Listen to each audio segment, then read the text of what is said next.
بسم الله الرحمن الرحيم.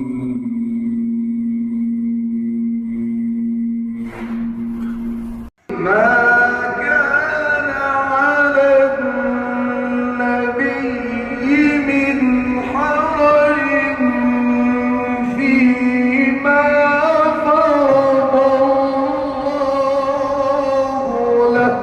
سنة الله في الذين خلوا من قبل وكان أمر الله قدرا مقدورا.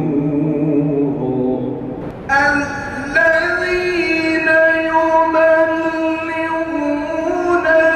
رسالات الله ويخشونه